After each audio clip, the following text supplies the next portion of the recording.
Hello बच्चों।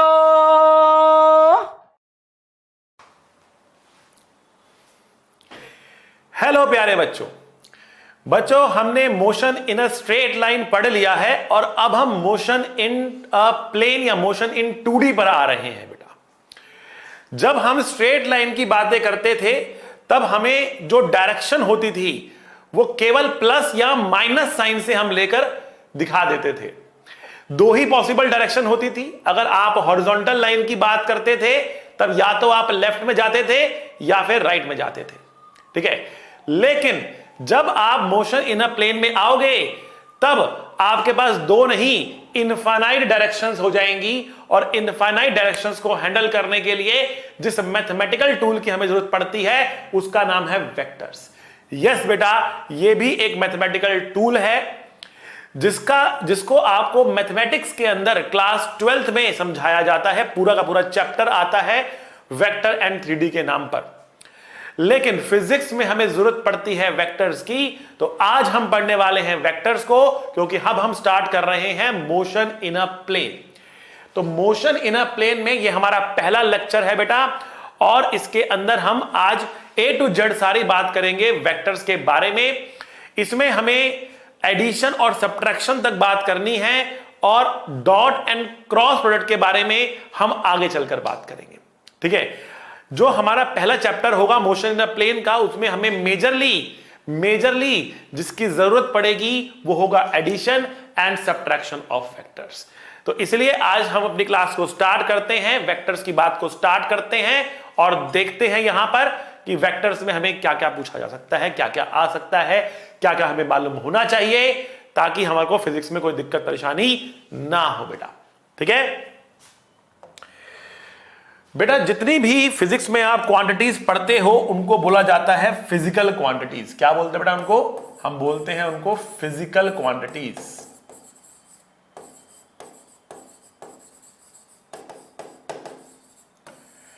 जैसे कि फोर्स, एक्सेलरेशन, वेलोसिटी, मास, स्पीड, या फिर डेंसिटी, या फिर पावर, वर्क, टॉर्क, जितनी भी क्वांटिटीज आपने सुनी है फिजिक्स के अंदर वो सब कौन सी क्वांटिटीज है बेटा? फिजिकल क्वांटिटीज है। इन फिजिकल क्वांटिटीज को अगर हम ब्रेक करें तो हम तीन कैटेगरीज में बांट सकते हैं। पहली जो कैटेगरी होती है बेटा उसको हम बोलते हैं स्केलर्स, जिनके बारे में आप पढ़ते हुए आ रहे हो। इनके पास केवल डायरेक्शंस होती हैं। दूसरी कैटेगरी होती है बेटा जिनको हम बोलते हैं वेक्टर्स, जिनके बारे में हम आज पढ़ने वाले हैं। और तीसरी क्वांटिटी होती है जो हमारे सिलेबस में नहीं होती, उसको बोलते हैं बेटा टेंसर्स। तो टेंसर के बारे में हम कुछ बात नहीं करेंगे। स्केलर क्वांटिटी वो क्वांटिटी होती है जिनके पास केवल मैग्नीट्यूड होता है या फिर जिनके पास डायरेक्शंस नहीं होती, they don't have directions.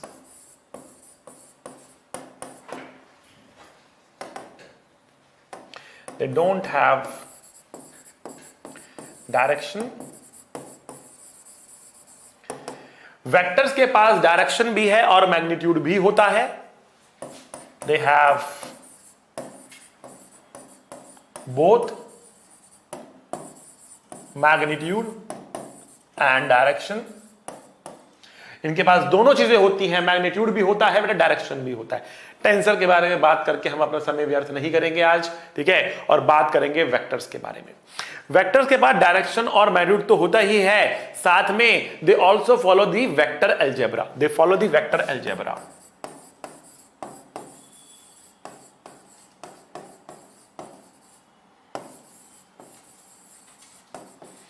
Vector algebra क्या चीज होती है? How to add, how to subtract, how to multiply, इसको हम बोलते हैं वेक्टर अलजेब्रा। वेक्टर्स के लिए नॉर्मल अलजेब्रा से अलग अलजेब्रा होती है। इसमें आज हम एडिशन और सब्ट्रैक्शन के बारे में सीखेंगे वेक्टर्स के लिए, ठीक है बेटा। तो हम आगे बात करते हैं वेक्टर्स के बारे में और डिटेल में चर्चा करते हैं बेटा। हम वेक्टर बेटा पढ़ ही क्यों रहे हैं? पहली बात तो ये उठती है, हम वेक्टर्स पढ़ ही क्यों रहे हैं? देखो बेटा, वेक्टर्स हम इसलिए पढ़ रहे हैं क्योंकि वेक्टर एक ऐसा मैथमेटिकल टूल है जो 3 डायमेंशनल मोशन को 1 डायमेंशनल मोशन में तोड़कर हमें पढ़ने की ताकत देता है। वेक्टर क्या कर सकता है बेटा? Vector can break 3D motion into 3 1D motions, 3 1D motions.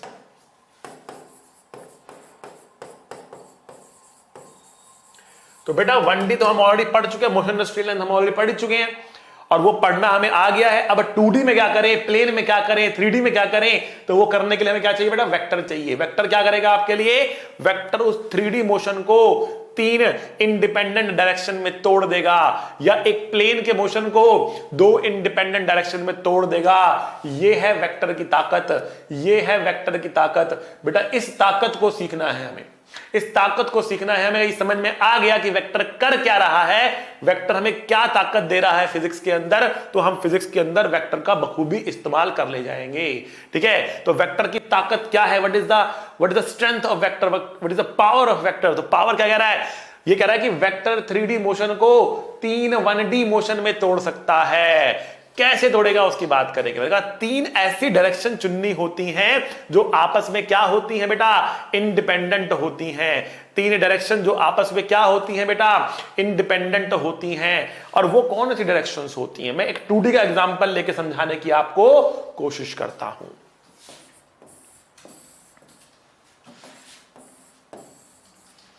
देखो बेटा, मान लेते हैं कि एक आदमी है जो यहां से चलकर यहां गया, जो यहां से चलकर यहां गया, ठीक है, और दूसरा आदमी है वो यहां से चलकर यहां गया।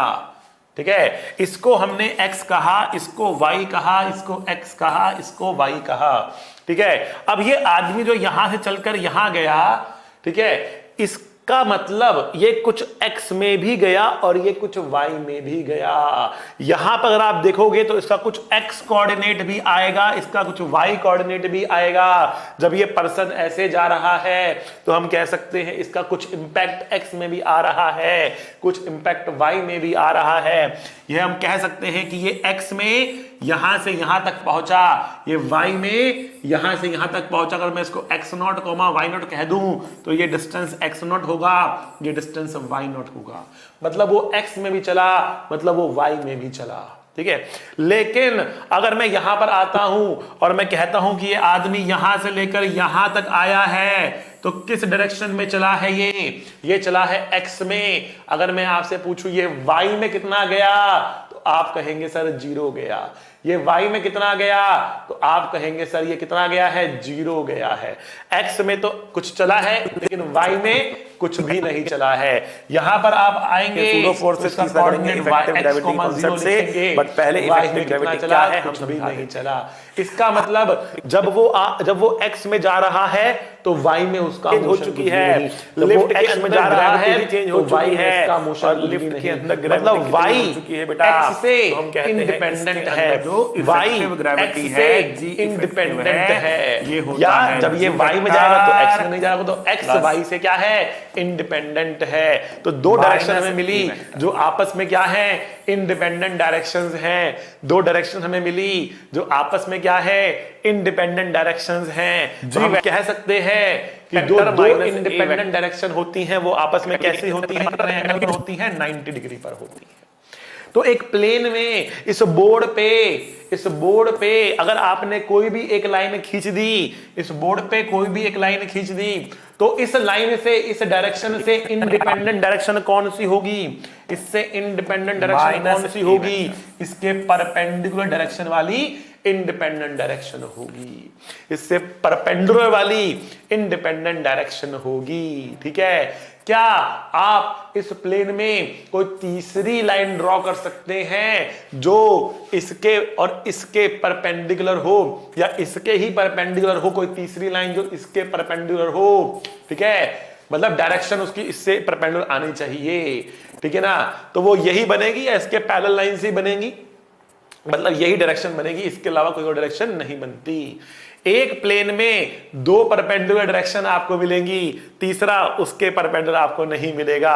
ठीक है, और अगर आप 3D में चले जाएं तो एक और डायरेक्शन मिल जाएगी जो दोनों के परपेंडिकुलर होगी, और वो होगी ये डायरेक्शन, इस प्लेन से बाहर आती हुई या अंदर जाती हुई बोल सकते हो आप। ठीक है, तो एक 3 डायमेंशन स्पेस में तीन डायरेक्शंस होंगी जो आपस में क्या होती हैं, एक दूसरे की क्या होती हैं, परपेंडिकुलर होती हैं। जो परपेंडिकुलर डायरेक्शंस होती हैं उनको हम बोलते हैं बेटा म्यूचुअली एक्सक्लूसिव डायरेक्शंस। क्या बोलते हैं? म्यूचुअली एक्सक्लूसिव डायरेक्शन या फिर म्यूचुअली इंडिपेंडेंट डायरेक्शन। ये होता है। मैं इनकी बातें क्यों कर रहा हूं बेटा? देखो हम अपने स्पेस को 3D स्पेस बोलते हैं, हम अपने स्पेस को बेटा 3D स्पेस बोलते हैं। अभी मैं आपको समझा रहा हूं कि वेक्टर की ताकत क्या है, वेक्टर क्यों पढ़ना है, वेक्टर क्या करता है। एक फील आना चाहिए फिजिक्स के अंदर कि वेक्टर का मतलब क्या है। केवल बस लिख दिया वेक्टर, याद कर लिया, उससे फायदा नहीं है। समझ में आना चाहिए वेक्टर का मतलब क्या है। हम कहते हैं हमारा स्पेस कैसा है बेटा? Our space is three-dimensional space, three-dimensional space. Our space is three-dimensional space. क्यों बोलते हैं हम इसको three-dimensional? Because only three mutually perpendicular or mutually exclusive directions are possible.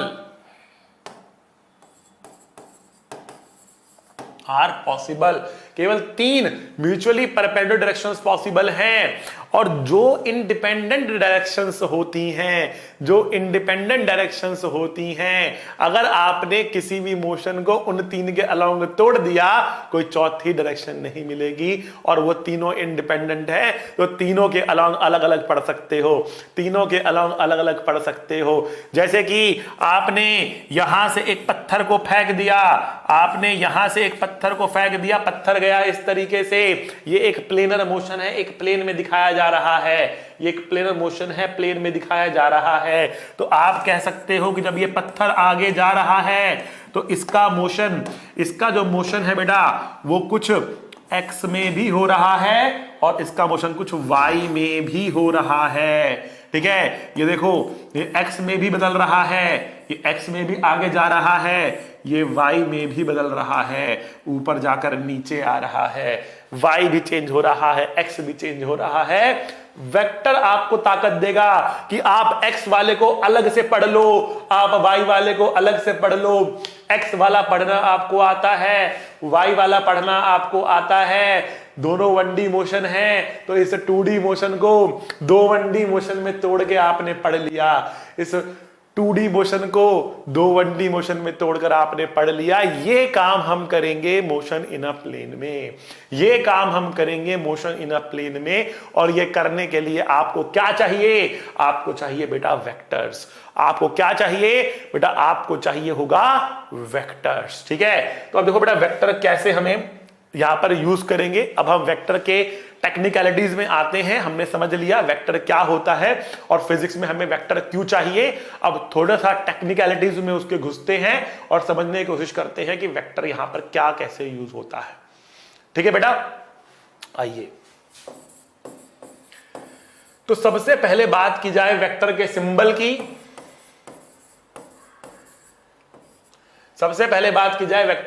की। तो इसमें आपको लगाते हैं ऊपर एक एरो। ठीक है ना, इसमें ऊपर आप लगाते हैं एरो। ठीक है, तो जिसमें ऊपर ऐसे एरो लगा हो वो क्या होगा? वो वेक्टर का सिंबल होगा। अब कुछ जगह पर आपको मिलेगा कैप लगा हुआ, एक कैप, एरो नहीं मिलेगा, कैप मिलेगा। तो बेटा ये भी एक वेक्टर होता है, लेकिन एक स्पेशल वेक्टर होता है। इसको हम बोलते हैं बेटा यूनिट वेक्टर।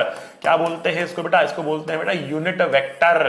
ठीक है ना, यूनिट वेक्टर बोलते हैं इसको। तो ये है वेक्टर, ये है यूनिट वेक्टर। यूनिट वेक्टर का मतलब क्या होता है? एक ऐसा वेक्टर जिसका मैग्नीट्यूड यूनिट के बराबर हो, मतलब 1 के बराबर हो। ठीक है, vector that has magnitude equals 1 unit। एक यूनिट के बराबर उसका मैग्नीट्यूड होना चाहिए, तो वो क्या बन जाएगा बेटा? यूनिट वेक्टर बन जाएगा। लेकिन डायरेक्शन रहेगी उसके पास भी। How to represent a vector, तो मैंने वो आपको बताया, ये इनके सिंबल होते हैं, ये इनके सिंबल होते हैं। अगर मैग्नीट्यूड ऑफ अ वेक्टर की बात करनी हो आपको, मैग्नीट्यूड ऑफ अ वेक्टर की बात करनी है, तो बेटा मैग्नीट्यूड के लिए या तो आप सिंपली ए लिख दें, ऊपर वेक्टर साइन ड्रॉ ना करें तो ये मैग्नीट्यूड हो गया, या फिर आप अगर ऊपर एरो बनाते हैं तो इस तरीके से मॉड बनाएंगे तो ये क्या हो गया बेटा, मैग्नीट्यूड ऑफ अ वेक्टर हो गया। तो ये सिंबल आ गए आपके पास, ये यूनिट वेक्टर आ गया। अब यूनिट वेक्टर कैसे निकालेंगे बेटा किसी वेक्टर का, तो हम कह सकते हैं देखो बेटा, यूनिट वेक्टर क्या होता है, जिसका मैग्नीट्यूड क्या हो, 1 हो।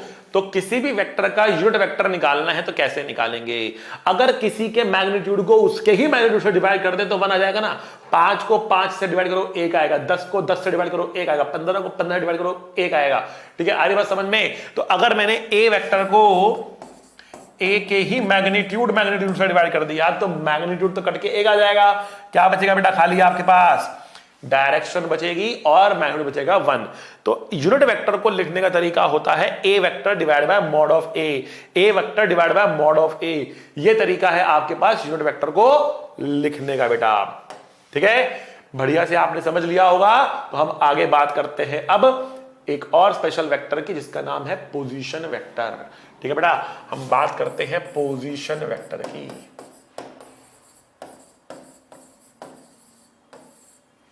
ठीक है, ओके बेटा। तो पोजीशन वेक्टर क्या चीज होती है, पोजीशन वेक्टर किसी पार्टिकल का पोजीशन दिखाने के काम आता है, पोजीशन वेक्टर किसी पार्टिकल का पोजीशन दिखाने के काम आता है। तो what is a position vector, तो देखो ध्यान से, अगर मेरे पास ये x है, ये मेरे पास y है और मेरे पास पार्टिकल यहां है, इसका पोजीशन मैं कैसे बता सकता हूं।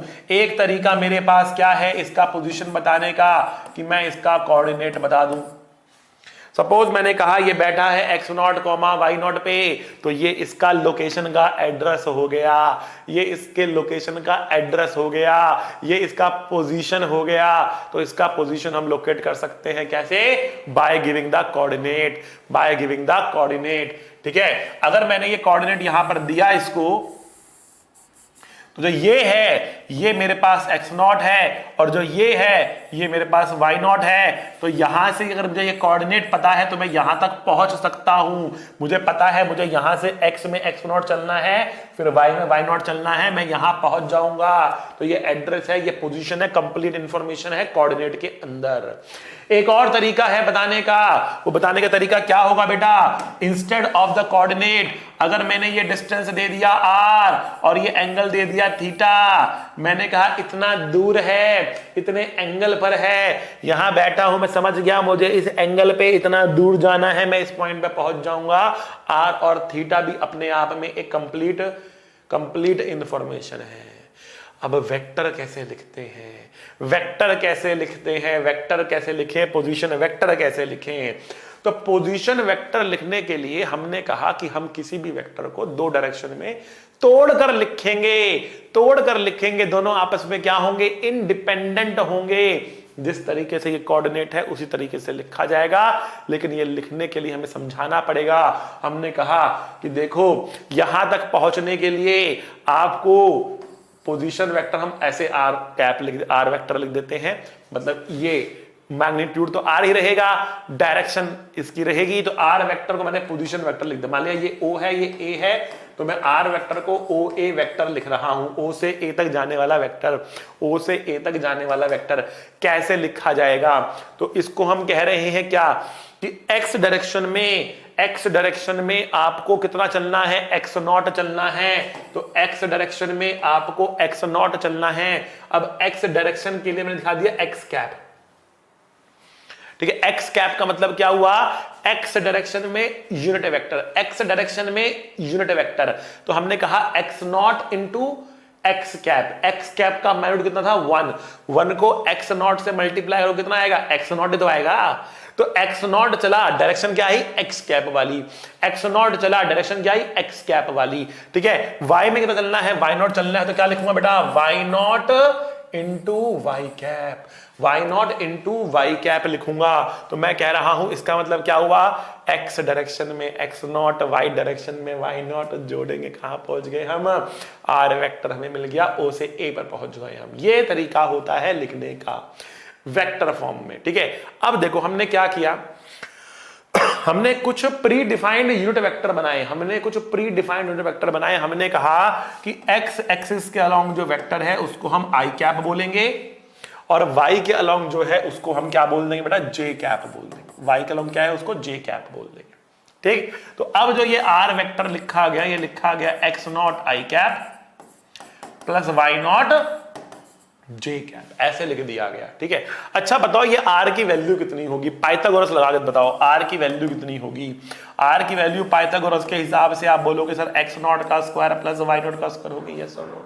यही तो इसका मैग्नीट्यूड है, हम क्या कह रहे हैं, हम कह रहे हैं आर वेक्टर का मैग्नीट्यूड कुछ और नहीं बल्कि आर ही तो है। और वो कितना आ रहा है यहां से देखने पर आप बता सकते हो कितना आ रहा है, ये हमारे पास आ रहा है under root of X naught का स्क्वायर प्लस वाई नॉट का स्क्वायर।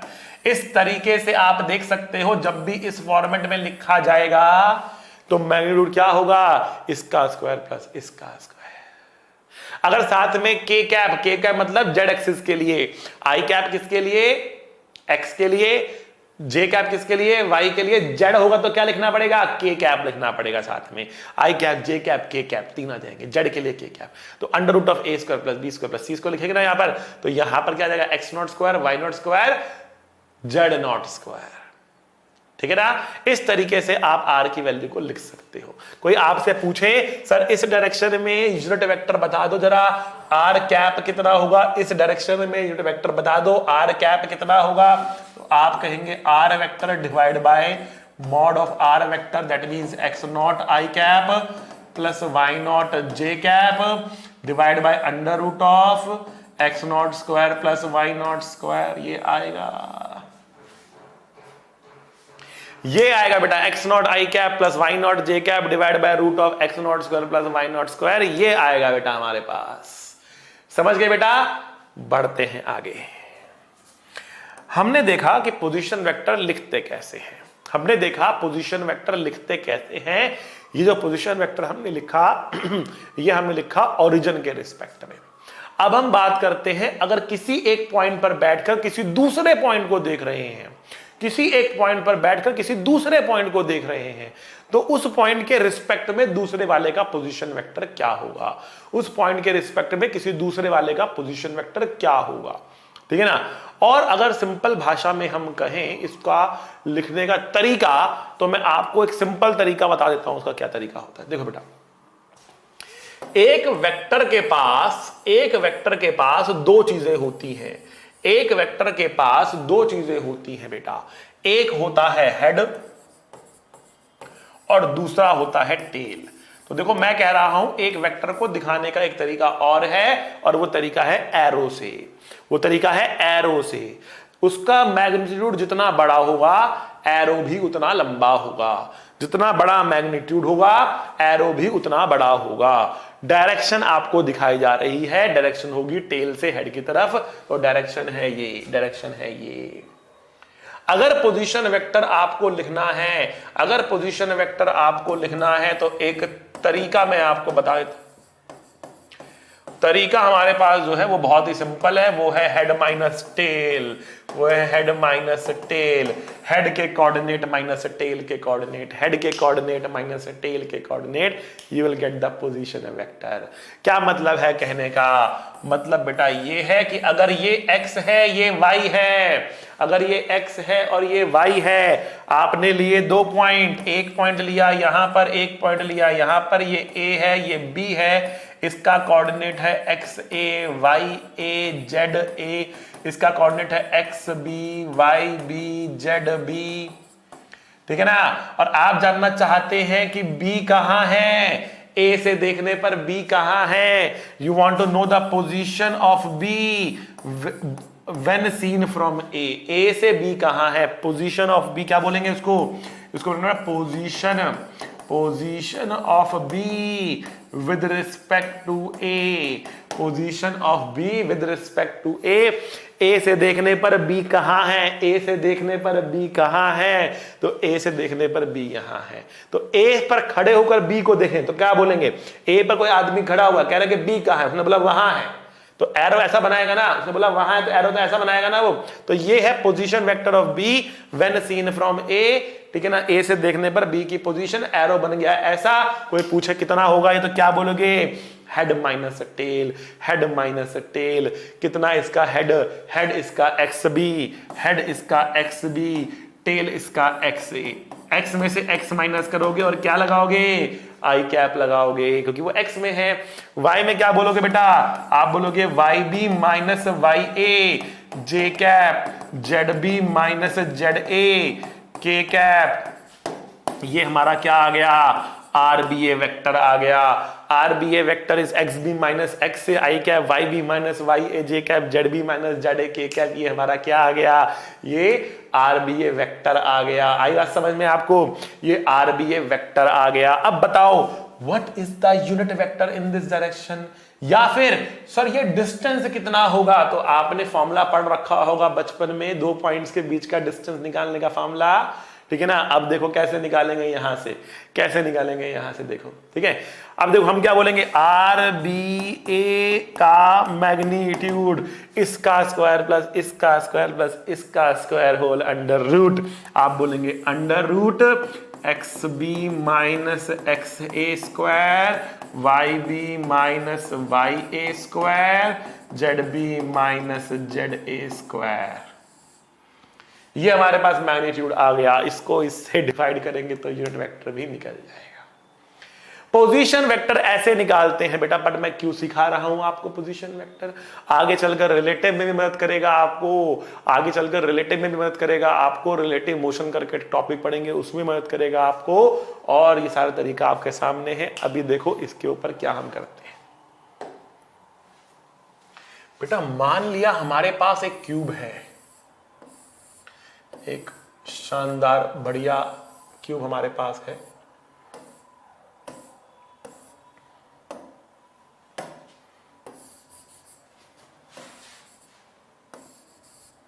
ये एक्स एक्सिस, ये वाई एक्सिस, ये जेड एक्सिस, ठीक है। ये हमारे पास एक्सिस है। क्यूब की साइड लेंथ हमारे पास ए है, क्यूब की साइड लेंथ हमारे पास ए है। जो ये पीछे जा रही है ना लाइन, ये दिखा रहा हूं, ये एक्स है, ये वाई है, अब बढ़िया से आपको क्यूब दिख रहा होगा, ठीक है। अच्छा अब मुझे बताओ भैया इसके कोऑर्डिनेट कितने होंगे, इसके कोऑर्डिनेट कितने होंगे, तो आप बोलोगे 0,0,0। इसके कोऑर्डिनेट कितने होंगे, तो आप तुरंत बोलोगे सर इसके कोऑर्डिनेट होंगे a,0,0। इसके कोऑर्डिनेट कितने होंगे, तो आप बोलोगे 0,a,0, क्योंकि y में गया तो y का कोऑर्डिनेट आएगा। इसके कोऑर्डिनेट कितने होंगे, इसके कोऑर्डिनेट कितने होंगे, तो 0,0, a बोलोगे खाली z में आया है। इसके कोऑर्डिनेट कितने होंगे, यहां पहुंचने के लिए आपको x में a चलना पड़ेगा और फिर z में a चलना पड़ेगा, तो a आएगा। इसके कोऑर्डिनेट कितने होंगे, यहां पहुंचने के लिए आपको x में a जाना पड़ रहा, y में a जाना पड़ रहा, z में नहीं जाना पड़ रहा है। इसके कोऑर्डिनेट कितने होंगे, यहां पहुंचने के लिए आपको y में a जाना पड़ रहा है, z में a जाना पड़ रहा है, x में नहीं जाना पड़ रहा है। और इसके कोऑर्डिनेट कितने होंगे, यहां पहुंचने के लिए आपको पहले x में a जाना पड़ा, y में a जाना पड़ा, z में a आना पड़ा, तो a होंगे, ठीक है। सबके कोऑर्डिनेट हमने लिख दिए, सबके कोऑर्डिनेट्स हमने लिख दिए। क्यों लिखे अभी समझ में आएगा, क्यों लिखे अभी समझ में आएगा। एक नाम भी देते हैं इनको, नाम दे देते हैं। देखो इसको हमने इसको O बोल दिया, इसको A बोल दिया, B बोल दिया, C बोल दिया, D बोल दिया, E बोल दिया, F बोल दिया, G बोल दिया। कितने कॉर्नर है बेटा, 8 कॉर्नर है, याद रखना आगे तक, ठीक है। क्यूब में 8 कॉर्नर होते हैं, 6 फेस होते हैं, 12 साइड्स होती हैं। 8 कॉर्नर होते हैं, 6 फेस होते हैं, 12 साइड्स होती हैं, 12 साइड्स होती हैं। 4 नीचे, 4 ऊपर, 4 खड़ी हुई हैं, 12 साइड्स होते हैं, 6 फेस होते हैं। को खेलते हो ना आप, सांप सीढ़ी खेलते हो क्या, उसमें गीटा आता है, ठीक है। उसके अंदर 6 लिखे, क्यूब के ऊपर 6 नंबर लिखे होते हैं, 6 फेस होते हैं, 12 साइड्स होती हैं, 8 कॉर्नर होते हैं बेटा, ठीक है, चलिए मैंने 8 कॉर्नर से कोऑर्डिनेट आपके सामने लिख दिए हैं, नाम आपके सामने लिख दिए, निकालना क्या है? बताओ बेटा ओ ए वेक्टर कितना होगा, बताओ बेटा सी बी वेक्टर कितना होगा, ओ ए वेक्टर कितना होगा, सी बी वेक्टर कितना होगा। तो देखो तुरंत आप बोलो सर ओ ए मतलब ओ से ए तक जाता हुआ, ओ से ए तक जाता हुआ, ओ से ए तक जाता हुआ, ये बनेगा हमारा ओ से ए तक जाता हुआ, ये बनेगा हमारा head minus tell. Head minus tell, head में कितना लिखा है? ए लिखा है। टेल में कितना लिखा है? 0 लिखा है। हेड में कितना लिखा है? 0 लिखा है। टेल में कितना लिखा है? 0 लिखा है। हेड में कितना लिखा है? 0 लिखा है। टेल में कितना लिखा है? 0 लिखा है। ठीक है, तो क्या आया? ये आया ए आई कैप। सी बी वेक्टर कितना होगा? सी से बी की तरफ वेक्टर जो जा रहा है, ये वेक्टर कितना होगा? तो हेड माइनस टेल, हेड में कितना लिखा? ए लिखा। टेल में कितना लिखा? 0 लिखा। हेड में कितना लिखा बेटा? 0 लिखा। टेल में कितना लिखा? 0 लिखा। हेड में कितना लिखा? ए लिखा। टेल में कितना लिखा? ए लिखा। ठीक है, तो ये भी ए माइनस ए 0 हो गया, ये भी कितना आया? ए आई कैप। दोनों को देखो, दोनों तो बराबर आ रहे हैं, ए आई कैप ए आई कैप, दोनों तो बराबर आ रहे हैं, ए आई कैप ए आई कैप। क्यों बराबर ना हो? दोनों का मैग्नीट्यूड ए है, दोनों की डायरेक्शन तो सेम ही है, दोनों पैरेलल ही तो है, दोनों की डायरेक्शन तो आई कैप वाली ही है। यहां से मैं क्या समझाना चाहता हूं? 2 बातें। पहली बात, equal vectors.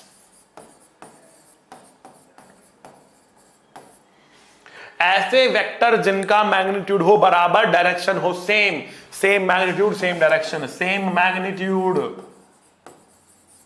Same direction, they are equal vector. Same magnitude same direction equal vector, same magnitude same direction equal vector. समझ गए बात आप लोग? क्लियर है ये? ठीक है ना?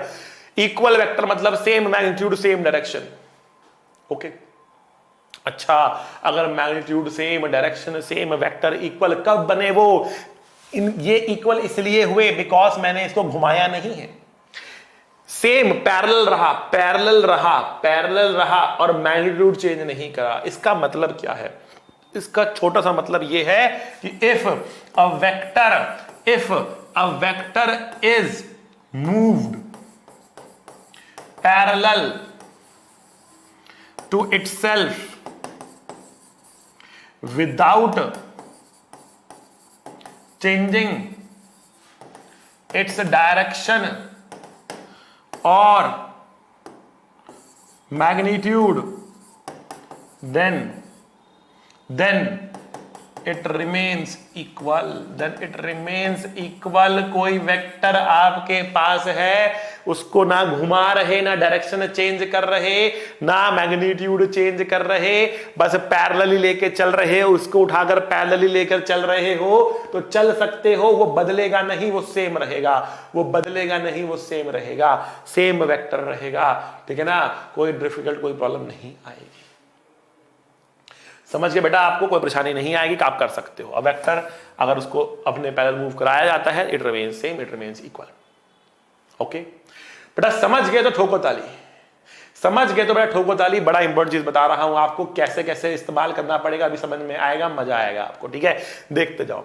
अच्छा, एक छोटी सी चीज और बता देता हूं आपको। बताओ बताओ बेटा, what is B F vector? What is B F vector?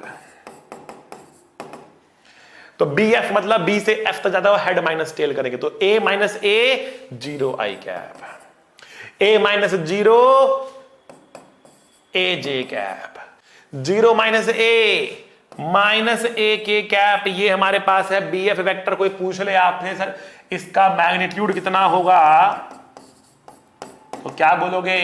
Under root of 0 square plus A square minus A का स्क्वायर भी तो ए स्क्वायर ही होगा ना। तो ये कितना आएगा? √2a आएगा। बी एफ वेक्टर का मैग्नीट्यूड √2a। मैग्नीट्यूड निकाल डाला, मैग्नीट्यूड निकाल डाला किसका? फेस डायगोनल का। फेस डायगोनल का मैग्नीट्यूड कितना आया? √2a आया। बॉर्डर डायगोनल का निकाल के देख लो, √3a आएगा। बॉर्डर डायगोनल निकाल के देख लो, √3a आएगा। किसी भी फेस डायगोनल निकाल के देख लो, √2a ही आएगा। आपके सामने ये है वेक्टर की ताकत। ये है वेक्टर की ताकत बेटा। आज हम सीख रहे हैं वेक्टर की ताकत को। ये दिखाया मैंने आपको वेक्टर की ताकत, ठीक है। अब बढ़ते हैं आगे। हमने कहा हमें आज सीखना है दो वेक्टर को जोड़ना, दो वेक्टर को घटाना, दो वेक्टर कैसे जोड़ेंगे, दो वेक्टर कैसे घटाएंगे, ये हमें सीखना है आज, ठीक है बेटा। तो दो वेक्टर को जोड़ना और घटाने का जो तरीका है उसको सीखने से पहले हमें जो सीखना पड़ेगा वो सीखना पड़ेगा बेटा एंगल बिटवीन वेक्टर्स।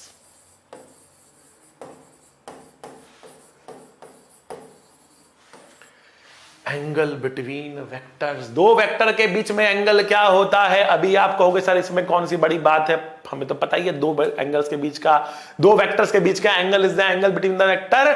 लेकिन कहानी इतनी छोटी नहीं है, कहानी इतनी छोटी नहीं है। कहानी के एंड में कहानी का मजा आए तो ठोकना ताली, ठीक है ना। कहानी के एंड में कहानी का मजा आए तो बेटा ठोकना ताली। देखो कैसे आएगा, ठीक है। देखना यहां पर मैं क्वेश्चन पूछ रहा हूं आपसे बेटा, क्वेश्चन के जरिए सीखेंगे। क्वेश्चन पूछने वाला हूं आपसे, मान लिया एक वेक्टर ये रहा, दूसरा वेक्टर ये रहा, इनके बीच का एंगल ये रहा, ये ए वेक्टर है, ये बी वेक्टर है। क्वेश्चन कह रहा what is the angle between the vectors A and B. What is the angle between the vectors A and B? A and B के बीच में कितना एंगल है ये आपको बताना है। पॉज करो, कमेंट में लिख के जरूर बताना, ठीक है ना। मैं गारंटी देता हूं 70% बच्चा गलत लिखेगा, 70% बच्चा गलत लिखेगा। इतना सिंपल आंसर, 70% बच्चा गलत लिखेगा। अभी कॉन्सेप्ट बताऊंगा तो समझ में आएगा, ठीक है ना। 70% बच्चा गलत लिखेगा, ठीक है। एक्सपीरियंस से बता रहा हूं बेटा, बहुत गलती करते हैं बच्चे इस क्वेश्चन के अंदर। उन्हें नहीं पता what is the angle between the vectors, उन्हें नहीं पता what is the angle between the vectors, और इसीलिए सारी गलती होती है। पूरी फिजिक्स में गलत करके रखते हैं। आज सिखा के जा रहा हूं बेटा एंगल बिटवीन द वेक्टर्स क्या होता है। अच्छे से देखो, समझ में आए तो बेटा ठोको ताली, ठीक है ना। पढ़ते हैं आगे। पॉज करके कमेंट में लिखना और उसके बाद देखना नो चीटिंग, चीटिंग नहीं करनी है, ठीक है। बहुत बच्चे चीटिंग करते हैं, सीधे लिखते बाद में सर मेरा आंसर तो यही आ रहा था, ठीक है ना, मेरा आंसर तो यही आ रहा था ठीक है। कोई दिक्कत वाली बात है, चीटिंग नहीं करनी है, ठीक है। आंसर लिखो और फिर देखना कॉन्सेप्ट क्या है बेटा। देखो बेटा, आपने अगर आंसर लिख लिया है तो कॉन्सेप्ट आपको बता रहा हूं, the concept.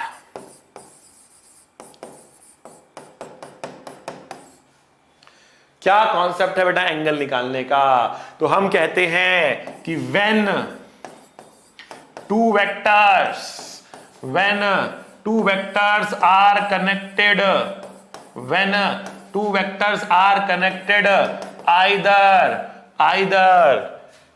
Tell to tail और head to head, then the smaller angle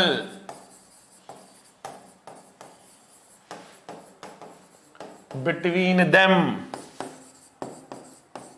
is the angle between the vectors। मतलब क्या है इसका मतलब है बेटा, मैं थोड़ा साइड हट जाता हूं, आप पहले अच्छे से इसको नोट कर लो, पॉज करो, बढ़िया से नोट कर लो, स्क्रीनशॉट ले लो इसका।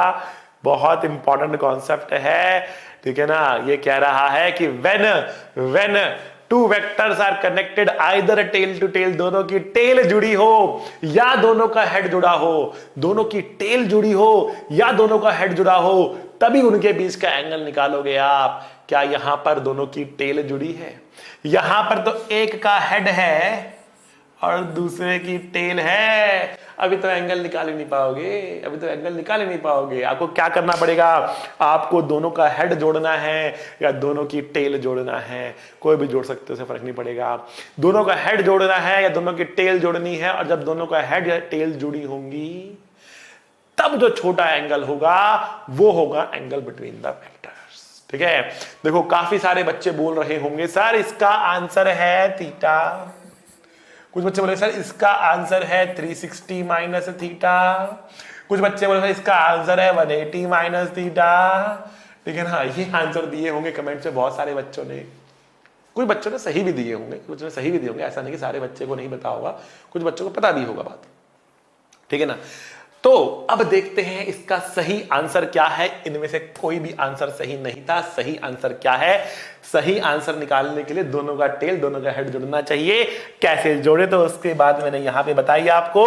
मैंने कहा एक वेक्टर को उसके पैरेलली मूव कर सकते हैं उसको चेंज किए बिना। ये सारी कहानी क्यों बताई थी? इस नोट के लिए बताई थी। ये नोट क्या है बेटा? A vector can be moved parallel to itself without changing it, without changing it remains equals to itself, ठीक है ना। तो अगर मैंने इस वेक्टर को यहां से उठाया और आगे इसको ले गया, कैसे ले गया? ऐसे ले गया। इस वेक्टर को उठाया और आगे ले गया, इस वेक्टर को उठाया और आगे ले गया। जब ये उठकर आगे आ गया, ठीक है, नाउ इनकी टेल क्या हो गई? जुड़ गई। ये अब इसको भूल जाओ, ये क्या है? ये ए आया, ये ए ही होगा क्योंकि सेम वेक्टर उठा के रखा है, इसी को उठा के रखा है, चेंज नहीं किया मैंने इसमें। दोनों की टेल जुड़ गई। अब एक वेक्टर ये, एक वेक्टर ये। छोटा एंगल कौन सा? ये वाला छोटा एंगल, ये वाला छोटा एंगल होगा, ठीक है ना। अब जो ये एंगल है, ये कितना है? ये एंगल कितना है बेटा? तो ये पूरा एंगल थीटा है, ये एंगल 180 है, तो ये एंगल होगा थीटा माइनस 180। ये होगा ना थीटा माइनस 180, ना 180 माइनस थीटा, ना 360 माइनस थीटा, ना थीटा। आंसर होगा बेटा थीटा माइनस 180। ये आंसर होता है बेटा, ठीक है ना। ये आंसर होता है। कॉन्सेप्ट नहीं पता होगा, पूरे कॉन्फिडेंस से गलत करके आओगे। कॉन्सेप्ट नहीं पता होगा, पूरे कॉन्फिडेंस से गलत करके आओगे, ठीक है ना। तो इसलिए कॉन्सेप्ट सीखो, कॉन्सेप्ट सीखो। अगला क्वेश्चन दे रहा हूं, अब कॉन्सेप्ट लगाना, अब सही आंसर आएगा, ठीक है।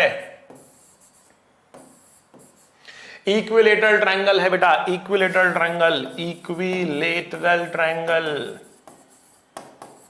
ये ए वेक्टर, ये बी वेक्टर, ये सी वेक्टर, ठीक है। बताओ what is the angle between one A vector and B vector, second B vector and C vector, third C vector and A vector। A और B के बीच में कितना एंगल? B और C के बीच में कितना एंगल? C और A के बीच में कितना एंगल? A B के बीच में, B एंड C के बीच में, C एंड A के बीच में कितना कितना एंगल आने वाला है, ये हम जानना चाहते हैं। What is the angle between A and B, B and C and C and A। A and B, B and C, C and A, इनके बीच में कितना कितना एंगल है, ये आपको बताना है। ये आपको बताना है बेटा, कैसे होगा ये, ठीक है। पॉज करो, आंसर लिखो, देखो क्या आंसर आपका आता है। मैच करना, आपको इसका सॉल्यूशन देता हूं, क्या आंसर आने वाला है। ध्यान से देखो, ध्यान से देखो बेटा। ए एंड बी का टेल जुड़ा हुआ है, ए एंड बी का टेल जुड़ा हुआ है, उनको आगे पीछे करने की आवश्यकता नहीं है। आंसर यही आएगा 60 डिग्री। आंसर यही आएगा बेटा, 60 डिग्री का आंसर आने वाला है। बी एंड सी को देखो बेटा, इन दोनों का हेड जुड़ा हुआ है, इन दोनों का हेड जुड़ा हुआ है, इनको आगे पीछे करने की आवश्यकता नहीं है, छोटा एंगल यही है। इसका आंसर भी आएगा बेटा 60 डिग्री। लेकिन सी और ए को देखो, दोनों का हेड जुड़ा ही नहीं है, दोनों का टेल जुड़ा ही नहीं है, हेड और टेल जुड़ा है। अभी तो आंसर निकाल ही नहीं सकते, हमें एक को आगे या पीछे लेके जाना पड़ेगा। तो अगर मैं ए को आगे बढ़ा दूं, अगर मैं ए को आगे बढ़ा दूं, तो अब जो छोटा एंगल है बेटा वो ये है। इस सी और इस ए के बीच में जब ये टेल जुड़ी है तो छोटा एंगल ये है, ठीक है। ये एंगल 60 है तो ये एंगल 120 होगा, ये एंगल 60 है तो ये एंगल 120 होगा। तो इसका आंसर कितना बेटा? इसका आंसर 120, इसका आंसर 120 डिग्री होगा। समझ में आए तो बेटा ठोको ताली, ठीक है। बड़ा इंपॉर्टेंट कॉन्सेप्ट बताया मैंने आपको बेटा। एंगल देखते कैसे हैं? जब एंगल देखना आएगा तभी जाकर आप ऐड या सब्ट्रैक्ट कर पाओगे। जब एंगल देखना आएगा तभी जाकर ऐड सब्ट्रैक्ट कर पाओगे, वरना गलतियां करते रहोगे, गलतियां करते रहोगे, ठीक है। तो हम आगे बढ़ते हैं बेटा और देखते हैं कैसे हम करते हैं एडिशन या सब्ट्रैक्शन। तो सबसे पहले बात करेंगे बेटा एडिशन ऑफ वेक्टर्स की।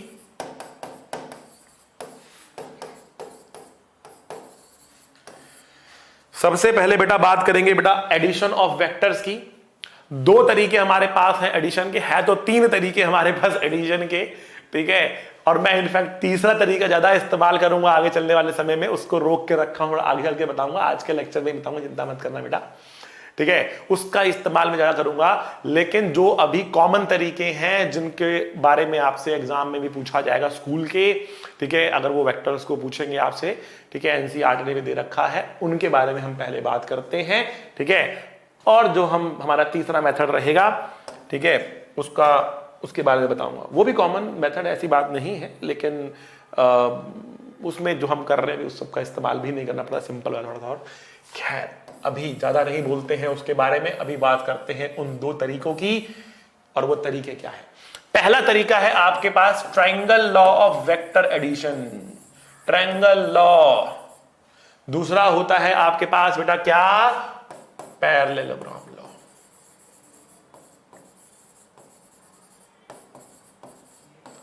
Parallelogram law. तो पहला तरीका ट्रायंगल लॉ, दूसरा तरीका parallelogram law. Triangle law, parallelogram law, triangle law, parallelogram law. ठीक बेटा, triangle law and parallelogram law. करना क्या है? इसमें ट्रायंगल बनाना है, उसमें पैरेललोग्राम बनाना है, इसमें ट्रायंगल बनाना है, उसमें पैरेललोग्राम बनाना है। ठीक है, कैसे बनाएंगे? देखो बेटा, मान लिया हमारे पास दो वेक्टर्स हैं जिनको हम जोड़ना चाहते हैं। पहले मैं दो आपको वेक्टर्स दिखा देता हूं। हमने कहा कि एक वेक्टर हमारे पास ये प्लस दूसरा वेक्टर हमारे पास ये, लेट अस से ये एंगल 60 डिग्री का है, ये एंगल 60 डिग्री का है। इन दोनों को हमें जोड़ना है। या एक काम करें, इस वेक्टर का दूसरा ले लेते हैं ताकि कंफ्यूजन ना हो। ये ए कह देते हैं, ये बी कह देते हैं। इनको हमें जोड़ना है। एक बार ट्रायंगल लॉ से जोड़ेंगे, एक बार पैरेललोग्राम लॉ से जोड़ेंगे। ट्रायंगल लॉ से जोड़ने का स्टेप क्या होता है? तो स्टेप्स क्या होते हैं इसके? स्टेप्स क्या होते हैं? स्टेप नंबर 1 की अगर बात करें तो स्टेप नंबर 1 कहता है join them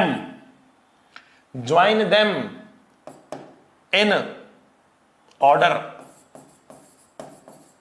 join them in order. In order का मतलब क्या होता है? जहां पे पहला खत्म हुआ वहां से दूसरा शुरू होगा। जहां पे पहला खत्म हुआ वहां से दूसरा शुरू होगा। कैसे होगा? देखो, जहां पे पहला खत्म हुआ, जहां पे पहला खत्म हुआ, यहां पे पहला खत्म हुआ ना, एक खत्म हुआ यहां पर, ठीक है, वहां से दूसरा शुरू होगा। यहां से दूसरा शुरू करना है। ये बी है। अच्छा, ये एंगल 60 है। तो मुझे बताओ what is the angle between A and B. Tell me what is the angle between A and B. मैंने 60 ले लिया, एक काम करते हैं थीटा ले लेते हैं, काम करते थोड़ा सा और जर्नल वैल्यू ले लेते हैं थीटा। ठीक है, ए एंड बी के बीच में कितना एंगल है? कमेंट में लिख के बताओ। ए एंड बी के बीच में कितना एंगल है? बेटा बताओ, ए एंड बी के बीच में कितना एंगल है? अभी भी कॉन्सेप्ट बता दिया। आई एम श्योर 40% बच्चा अभी भी गलती कर देगा। 40% बच्चा अभी भी गलती कर देगा। What is the angle between A and B? तो काफी सारे बच्चे बोल रहे होंगे sir angle is 180 minus theta. Angle is 180 minus theta. नहीं बच्चा, एंगल थीटा ही है, एंगल थीटा ही है, 180 माइनस थीटा नहीं है, क्योंकि अभी तो हेड और टेल जुड़ी है। दोनों की टेल जोड़ने के लिए ए को आगे लेकर जाओगे। जब आप ए को आगे लेकर जाओगे तो छोटा एंगल तो थीटा ही आएगा ना। तो आप ए को आगे लेकर जाओगे, छोटा एंगल कितना आएगा? थीटा ही तो आएगा ना आपके सामने। ठीक है, तो angle between the vectors is theta. ठीक है ना? ओके, पहला स्टेप पूरा हो गया। सेकंड स्टेप क्या है? सेकंड स्टेप क्या है? Close the triangle by third side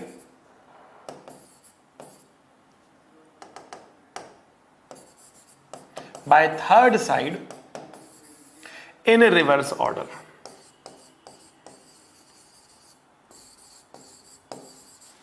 in reverse order. ठीक है, तो अब आपको तीसरी साइड जो बनानी है इस ट्रायंगल को पूरा करने के लिए, तीसरी साइड बनानी है रिवर्स ऑर्डर में। मतलब अभी ऑर्डर क्या चल रहा था? यहां से यहां गए, यहां से यहां गए, तो ऑर्डर के हिसाब से आपको यहां से यहां आना चाहिए था। ऐसे ऐसे गए तो ऐसे आना चाहिए था, ऐसे ऐसे गए तो ऐसे आना चाहिए था। लेकिन आप क्या कर रहे हो? आप कह रहे हो हमें उल्टा जाना है, रिवर्स ऑर्डर में जाना है और ट्रायंगल पूरा करना है। ये आपका स्टेप नंबर 2 है। जो थर्ड साइड होगी वो ही दोनों का क्या होगा? एडिशन होगा। इसको बोलते हैं रिजल्टेंट, इसको बोलते हैं रिजल्टेंट। आर वेक्टर बोलते हैं इसको, रिजल्टेंट बोलते हैं इसको।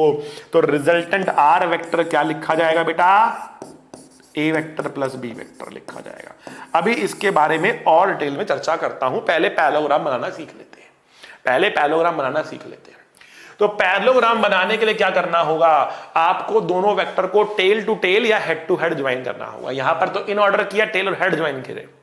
ट्रायंगल के लिए टेल और हेड ज्वाइन करते हैं, पैरेललोग्राम के लिए क्या करते हैं, join the vectors tail to tail और हेड टू हेड। ठीक, तो जब आप इनको टेल टू टेल या हेड टू हेड ज्वाइन करेंगे तो आपको क्या दिखेगा बेटा, ये ए दिखेगा और ये बी दिखेगा और ये एंगल थीटा दिखेगा। अब आपको एंगल थीटा दिख रहा होगा, ऐसे बनाने पर एंगल थीटा दिख रहा होगा। अब आपका दोनों टेल टू टेल ज्वाइन है, तो मैंने पहले कहता कि एंगल थीटा है यहां पर, ठीक है ना। ऐसे में आपको दिखेगा, ठीक है। मैंने टेल टू टेल ज्वाइन कर दिया, आप हेड टू हेड भी कर सकते हो, फर्क नहीं पड़ता उससे, ठीक है। अब क्या करना है आपको, अब क्या करना होगा आपको, आप सेकंड स्टेप क्या करना है, complete the parallelogram. Complete the parallelogram, आप पैरेललोग्राम पूरा करें। तो आप एक पैरेलल साइड ऐसे ड्रॉ करेंगे, एक पैरेलल साइड ऐसे ड्रॉ करेंगे, आपका पैरेललोग्राम पूरा हो जाएगा, ठीक है। Third, diagonal is the resultant. Diagonal is the resultant. इसी वाले पॉइंट से जो आपने टेल टू टेल ज्वाइन किया था, जो डायगोनल निकलेगा ना, यही आपका आर होगा। अगर आप ध्यान से देखें तो जो ये ट्रायंगल बना और जो ये ट्रायंगल बना वो आइडेंटिकल ही तो है।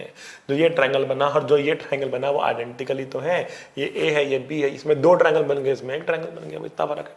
इसमें दो बन गए, इसमें एक बन गया, इतना फर्क है। बट आर जो था, जो यहां पर आर था, वही आर यहां पर है, आर बराबर आएगा। कहने का मतलब क्या है कि चाहे ट्रायंगल लॉ यूज करो, चाहे पैरेललोग्राम लॉ यूज करो, चाहे ट्रायंगल बना लो, चाहे पैरेललोग्राम बना लो, आर तो उतना ही आना है, आर तो उतना ही आना है, ठीक है ना। तो ट्रायंगल कैसे बनाते हैं, पैरेललोग्राम कैसे बनाते हैं, हम समझ गए। अब आर की वैल्यू क्या होगी हमें ये देखना है। इसको बढ़िया बढ़िया से नोट कर लो, स्क्रीनशॉट ले लो, कॉपी पे लिख लो, ठीक है। अब बढ़ रहे हैं हम आगे। तो हमने कहा कि हमारे पास देखो ये एक ए है, हमारे पास एक बी है और ये हमारे पास एक आर है और ए एंड बी के बीच का एंगल थीटा है। ए और बी के बीच का एंगल थीटा है, ए और बी के बीच का एंगल थीटा है बेटा, ठीक है ना। ऐसे दिखाना पड़ेगा, ओके। हम जानना चाहते, देखो हमने लिख तो दिया वेक्टर फॉर्म में, R vector equals to A vector plus B vector, ठीक है ना। देखो बच्चा, थोड़ी सी बात समझो आप, थोड़ी सी यहां पे आप बात को समझो। हम कह रहे हैं कि जो वेक्टर अलजेब्रा है वो नॉर्मल अलजेब्रा से अलग है। क्या मतलब है इसका, क्या मतलब है इसका, इतना पेन क्यों ले रहे हैं, क्यों इतने डायग्राम बना रहे हैं, ठीक है ना। इसका मतलब क्या है, देखो बच्चा, 3 और 4 को जोड़ने पर कितना आता है, 3 और 4 को जोड़ने पर कितना आता है, 3 और 4 को जोड़ने पर आप निकल से सारे बच्चे कहेंगे सात आता है। 3 और 4 को जोड़ने पर 7 आता है, 3 और 4 को जोड़ने पर 7, सब बच्चे बोलेंगे सर 3 और 4 का जोड़ा कितना आया बेटा, 7 आया, ठीक है। लेकिन वेक्टर की ऐसी माया है, वेक्टर की ऐसी माया है, ठीक है, कि वेक्टरली 3 और 4 को जोड़ेंगे तो क्या होगा, वेक्टरली 3 और 4 को जोड़ेंगे तो क्या होगा, 3 और 4 को वेक्टरली जोड़ने पर 1 से लेकर 7 तक कुछ भी आ सकता है, 1 से लेकर 7 तक कुछ भी आ सकता है। वेक्टर की दुनिया, वेक्टर की माया ऐसी है कि 1 से लेकर 7 तक कुछ भी आ सकता है बेटा, ठीक है बेटा। 1 से लेकर 7 तक कुछ भी आ सकता है। कैसे आएगा, देखो बेटा, अगर मेरे पास 4 ऐसे हैं 3 ऐसे हैं तो जोड़ोगे तो 7 आएगा। अगर मेरे पास 4 ऐसे हैं और 3 उल्टा ऐसे आ गया, मतलब पहले जो था पर्सन वो यहां से यहां तक 4 ऐसे गया, फिर 3 घूम के वापस आ गया, तो डिस्प्लेसमेंट उसका 1 कहलाएगा, माइनस हो जाएगा। वहीं पर अगर पहले 4 ऐसे गया 3 ऐसे गया, तो जो डिस्प्लेसमेंट होगा वो 4 और 3 5 आपको मिल जाएगा। तो वही 3 और 4 चल रहा है हर बारी, कभी 7 आ रहा, कभी 1 आ रहा, कभी 5 आ रहा। और ऐसे ही अगर आप एंगल चेंज करेंगे ना तो वो 5 से कभी 6 हो जाएगा, तो 5 से कभी 4 हो जाएगा। अगर एंगल कुछ इस तरफ करेंगे तो वो 6 की तरफ जाएगा, 7 की तरफ जाएगा। एंगल कुछ ऐसे करेंगे तो वो 4 3 2 1 होता हुआ ऐसे आ जाएगा। तो वेक्टर की माया क्या है? वेक्टर की माया ये है कि 3 और 4 को जोड़ने पर 1 से 7 के बीच में कुछ भी आ सकता है। इसलिए वेक्टर इतना पावरफुल है, इसलिए वेक्टर इतना अलग है, इसलिए वेक्टर की दुनिया एक मायावी दुनिया है। अमन सर मारेंगे मुझे। खैर,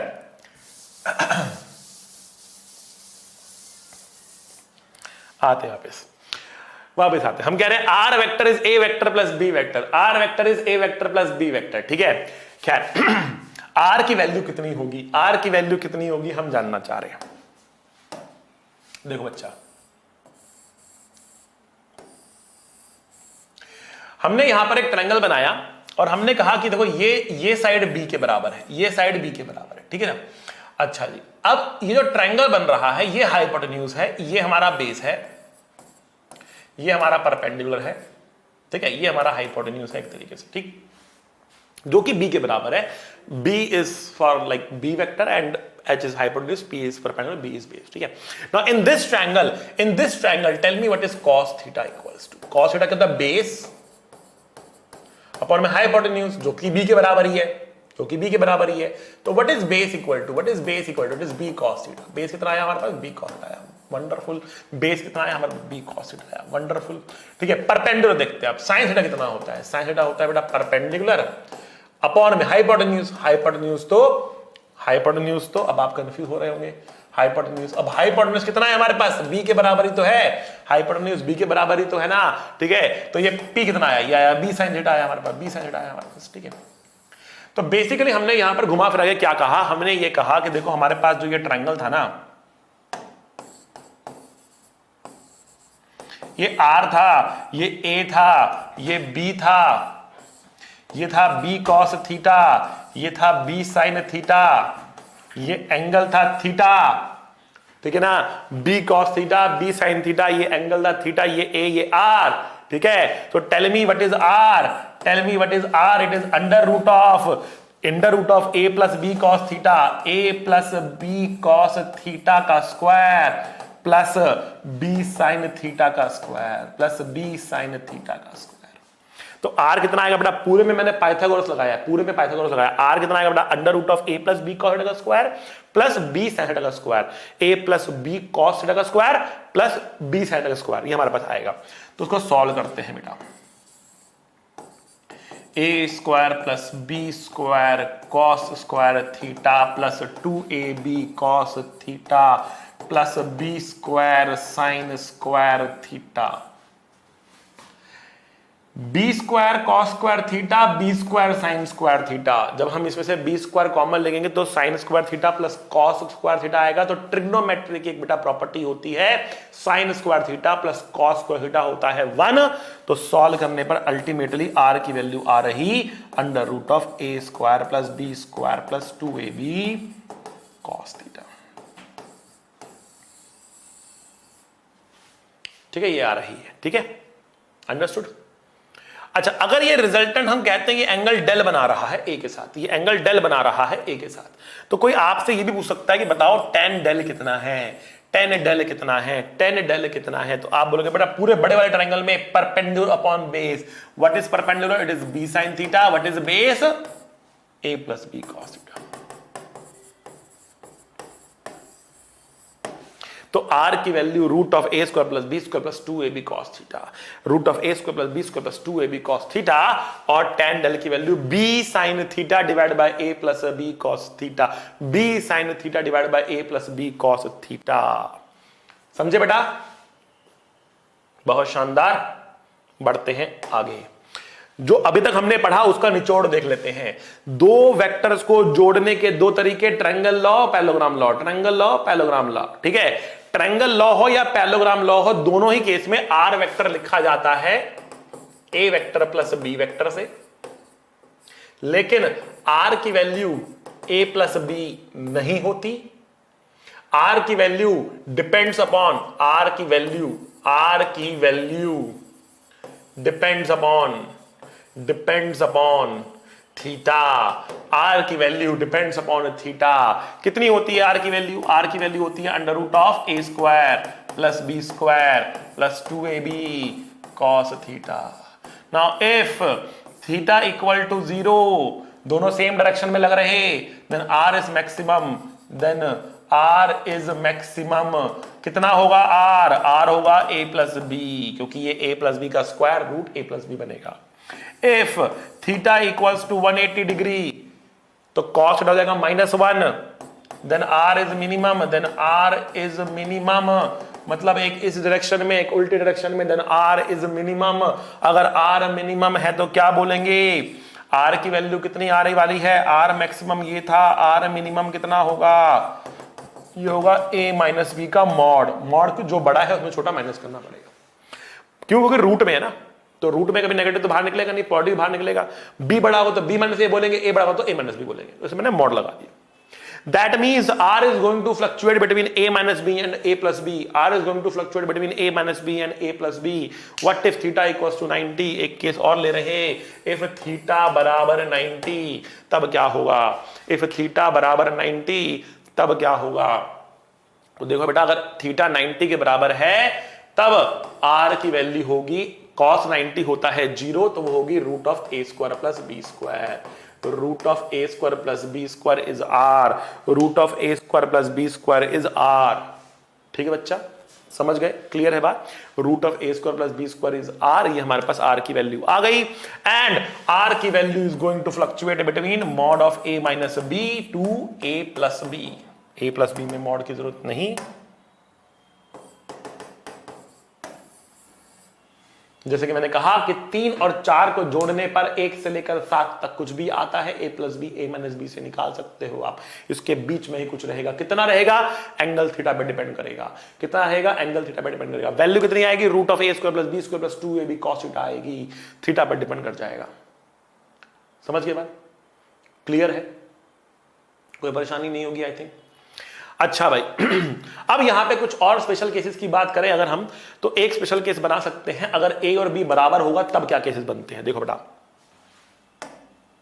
कि if a equals to b, तो r की वैल्यू कितनी? तो आप बोलोगे a square plus two A square cos theta, 2a square plus 2a square cos theta,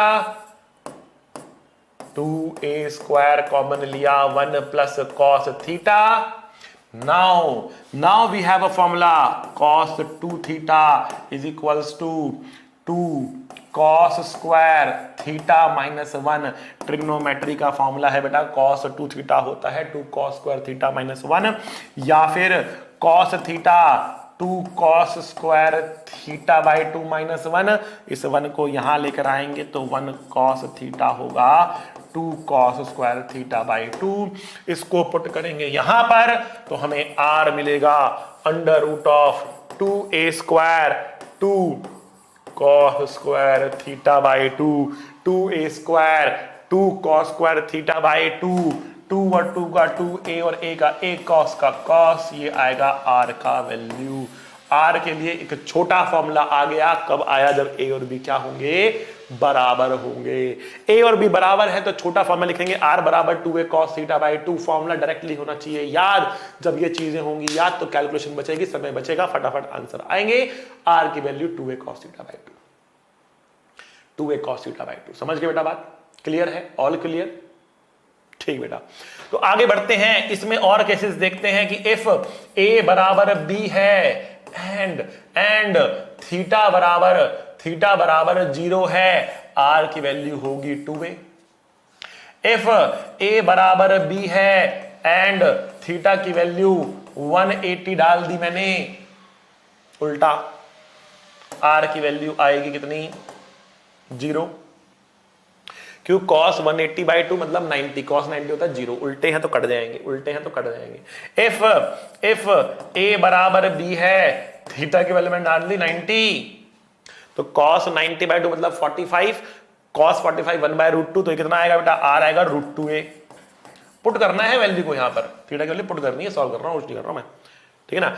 तो ये आया √2a, डायरेक्ट याद करना है। ए और बी बराबर एंगल 90 √2a, ए और बी बराबर एंगल 90 √2a, ठीक है। और देखो इफ ए और बी बराबर है एंड थीटा की वैल्यू 120 डिग्री है तो 120/2 कितना होता है बेटा 60, cos 60 कितना होता है बेटा 1/2, 1/2 और 2 कटेगा बेटा कितना आएगा, आर की वैल्यू आएगी ए ही आ गया, मतलब ए और ए को जोड़ा ए ही आ गया, ए और ए को जोड़ा ए ही आ गया, मतलब 5 और 5 को जोड़ने पर 5 ही आ रहा है, 5 और 5 को जोड़ने पर 5 ही आ रहा है। कमाल की बात है, 5 और 5 को जोड़ने पर 5 ही आ रहा है। कब? जब उनके बीच में एंगल कितना है 120, जब एंगल कितना है 120 कितना आएगा सेम आएगा, ठीक है। एक लास्ट केस और यहां पे याद रखेंगे, एक लास्ट केस और यहां पे याद रखेंगे। क्या केस है बेटा, इफ ए और बी बराबर हैं और थीटा कितना है 60 डिग्री, तो अगर मैं cos 60 पुट करूं यहां पर तो 60/2 कितना हुआ 30 हुआ, cos 30 √3/2 हुआ, 2 से 2 कटेगा, आर की वैल्यू आती है √3a। बेटा देखना नहीं है करना है, सुनना नहीं है करना है, वैल्यू खुद पुट करो यहां पे। कुछ बच्चे कमेंट में लिखेंगे सर कैलकुलेशन थोड़ा आप ही कर दो ना, कैलकुलेशन नहीं समझ में यार, अरे कॉन्सेप्ट समझो, कैलकुलेशन खुद करो, ठीक है। थीटा की वैल्यू कितनी डालनी है हमें 60 डालनी है, 60/2 कितना आएगा 30 आएगा। cos 60 की वैल्यू टेबल ढूंढो, याद करो नहीं तो cos 60 √3/2, 2 से 2 करेगा √3 है हमारा आंसर आएगा। करके देखो ना एक बार कॉपी पेन लेकर, अपने आप आंसर आएगा बढ़िया से, ठीक है बच्चा।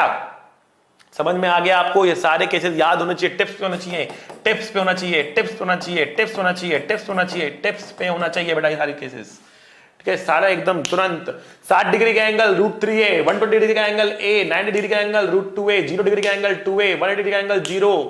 मुझे याद है ना, आपको भी याद होना चाहिए, ठीक है ना, आपको भी याद होना चाहिए।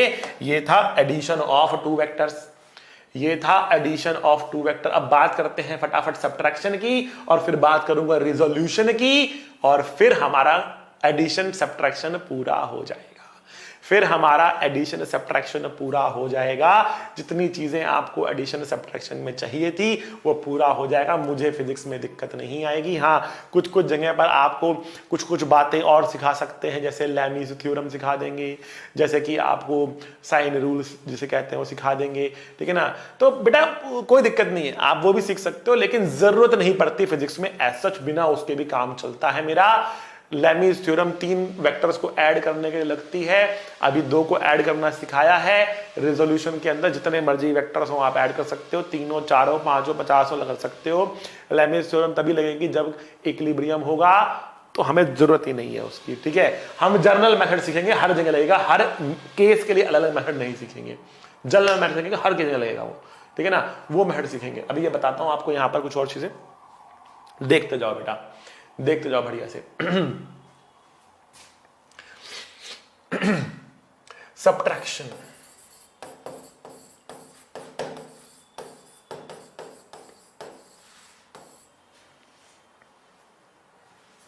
Subtraction of vector, subtraction of vector, subtraction of vectors. देखो बेटा,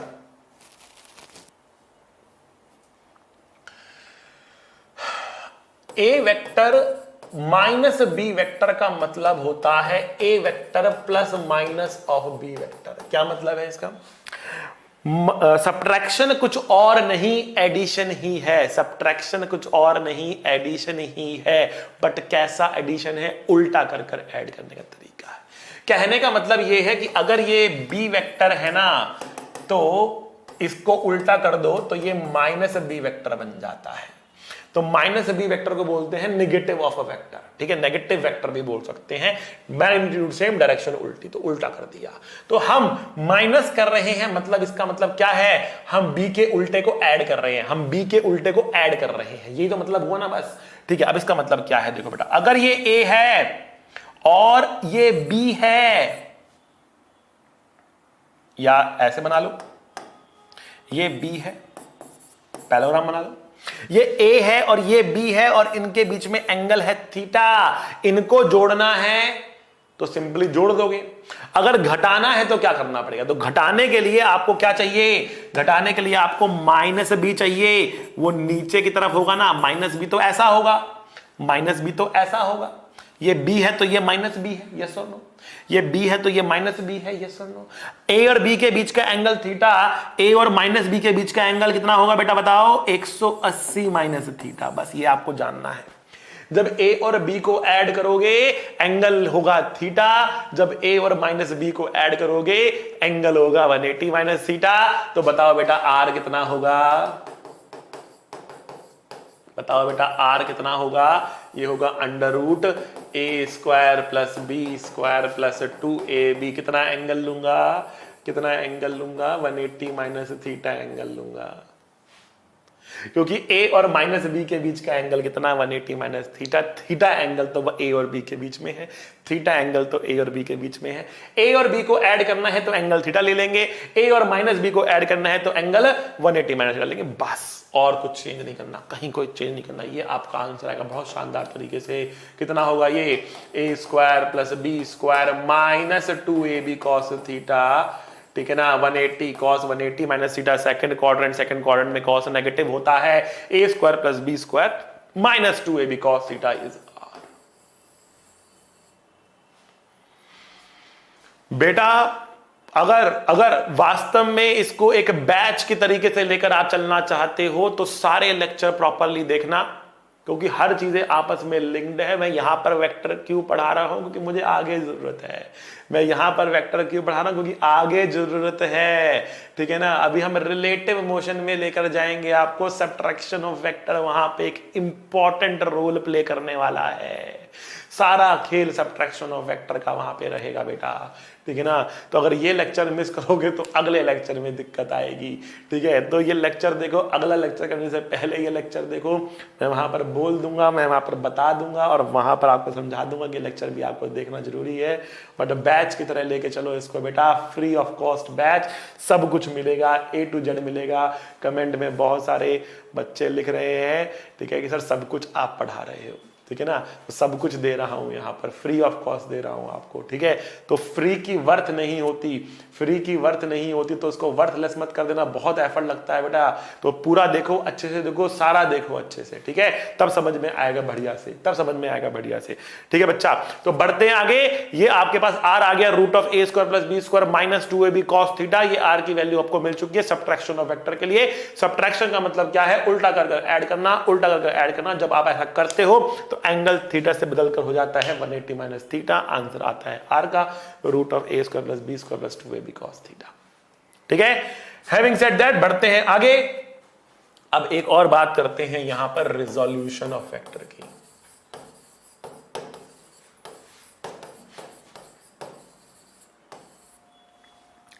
बहुत इंपॉर्टेंट, ठीक है। ट्रायंगल लॉ, पैरेललोग्राम लॉ दो वेक्टर के लिए है, दो वेक्टर के लिए है खाली, ठीक है। रिजोल्यूशन ऑफ वेक्टर से अगर आप जोड़ोगे या घटाओगे, रिजोल्यूशन ऑफ वेक्टर से अगर आप जोड़ोगे या घटाओगे तो जितने मर्जी वेक्टर क्यों ना हो, जोड़ सकते हो, घटा सकते हो चुटकी बजाकर, ठीक है ना। अब देखो हमने यहां पर क्या कहा। हमने कहा एक वेक्टर है, एक वेक्टर है, और वेक्टर अलजेब्रा हमें ताकत देता है एक वेक्टर को एक प्लेन में दो परपेंडिकुलर डायरेक्शन में तोड़ने की, या एक 3D में तीन परपेंडिकुलर डायरेक्शन में तोड़ने की। अगर आप देखोगे तो आपके पास क्या आएगा? मोशन इन स्ट्रेट लाइन आएगा, फिर मोशन इन प्लेन आएगा। एनसीईआरटी में दो चैप्टर दे रखे हैं।